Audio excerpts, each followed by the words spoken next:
Teacher যখন নিজেই প্রশ্নের উত্তর জানে না। বলো এই কোয়েশ্চেন অ্যান্সারটা কে পারবে? বলো এখানের মধ্যে কে পারবে? তুমি পারবে? আমি তো নিজেই পারবো না এই অ্যান্সারটা। তুমি পারবে? না। পারবে না কেন? পড়াশোনা করো না? কি করতে স্কুলে এসে বসে থাকো? এই তুমি বলো।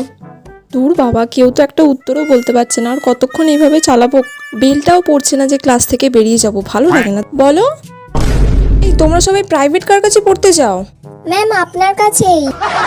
ঠিক আছে, তুমি বাদ দিয়েও তো এতগুলো স্টুডেন্ট আছো, তার মধ্যে কেউ বলতে পারছো না? ম্যাম আপনিই বলে দিন। আমি কেন বলবো? আমি বললে তো তোমরা সবাই এমনিই জেনে যাবে। তাহলে তোমরা কি করো বাড়িতে? উফ, কি জ্বালায় পড়লাম রে বাবা, কেউ তো একটা বল। সব গাধা, আমিও গাধা, তার সাথে তোরাও গাধা। বলো। নিজে তো জানি না, যা বললো তাতেই হ্যাঁ বলে দিই। শুনলে কি বললো? তুমি কেন পারলে না? শুনে নাও ভালো করে, কালকে যেন কোয়েশ্চেনটা ধরলে তুমি পারো, ঠিক আছে? উফ বাবা, এতক্ষণে ঘন্টা পড়লো, তাড়াতাড়ি পালাই।